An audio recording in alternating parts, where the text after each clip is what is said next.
Баршаға сәлем. Бүгін сіздерге қызықты деректер туралы ақпарат беремін. Алясканың туын 13 жасар бала ойлап тапқан. Бірде-бір елде әскери сәлем сол қолмен берілмейді. Антарктиданың халықаралық телефоны 672.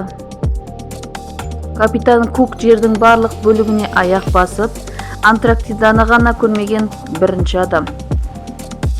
Батыс африкалық Матами тайпасы футболды адамның бас сүйегімен ойнағанды жақсы көреді. Ағылшын кітапханаларында көбіне Гиннестің рекордтар кітабы ұрланып тұрады. Шимпанзелер төбелестен кейін әр уақытта ымыра ретінде бір-бірлерінің еріндерінен сүйіп тұрады. Монаконың ұлттық оркестрі мемлекеттің әскерінен көп. Сахара шөлінде 1979 жылдың 18 ақпанында қар жауған. Канада ауданы жағынан Қытайдан, ал Қытай ақштан үлкен.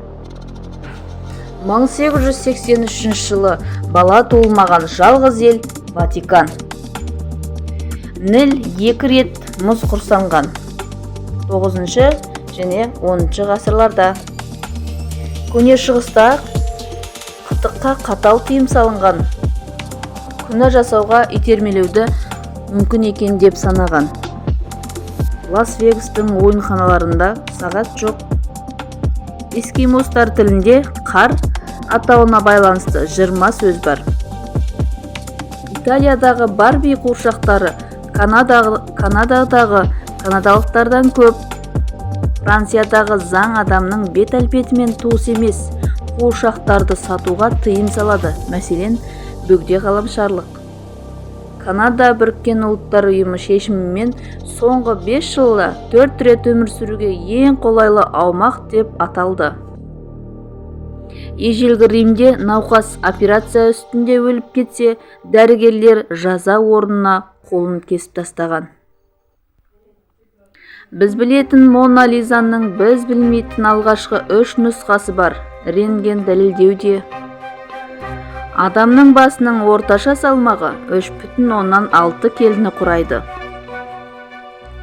Әлемде ең көп орындалатын ән Happy Birthday to You.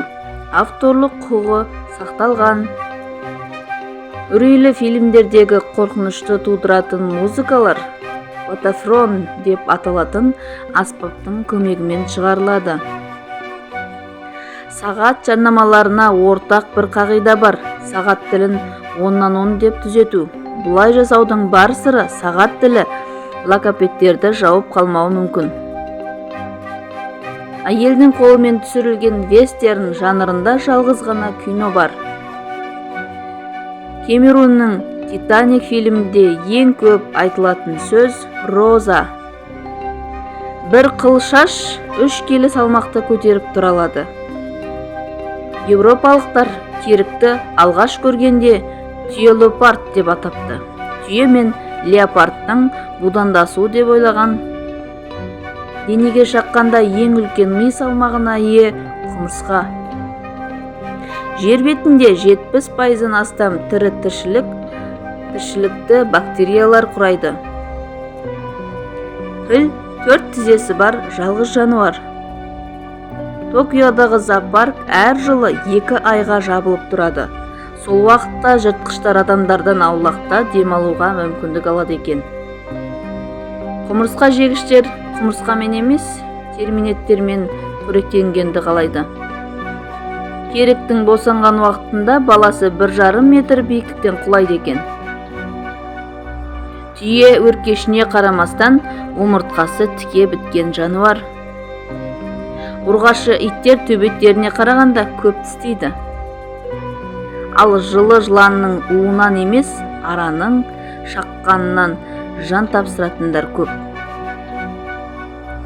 Акулаларда раққа қарсы иммунитет сақталған. Гориллаларға да бала бітірмейтін дәрілер әсер етеді. Теңіз жұлдызы өз қарнын теріс айналдыра алады. Су ішпеуге көп шыдайтын жануар екеу құйрық. Адамнан бөлек алапеспен ауыратын жалғыз жануар бронесос бегемот су астында туады. Орангутандар ашуларын алдын ала ескертеді. Өртішқан бір түнде ұзындығы 76 метрге жуық туннель қазып шығалады. Ұлуларда шамамен 25 мың тіс бар. Жарғанат ұшалатын жалғыз сүтқоректі. Жер бетінде осы уақытқа дейін 99% тіршілік иесі жойылып отырған. Соңғы 4000 жылда бірде-бір жануар қолға үйретілмеген. Көбелектерде асқазан болмайды. Піл мен адамдар баспен тұра алатын жалғыз сүтқоректілер. Қолтырауындар тереңге сүңгу үшін іштеріне тас жұтып алады екен. Иттерде де шынтақ бар. Шекспир мен Сервантес бір түнде қаза тапқан 1616 жылдың 23 сәуірінде. Уолт Дисней бала кезінде бір жапалақтың әбден сілтпесін шығарып, содан бері жануарларды мультиктерде тірілтумен әуреленіп келеді екен. Юлий Цезар басындағы тазын жасыру үшін үнемі лавр күлтәжін киіп жүріпті. Берген ақпараттарым пайдалы болды деп ойлаймын. Тыңдағандарыңызға үлкен рахмет. Арнаға тіркелуді ұмытпаңыздар.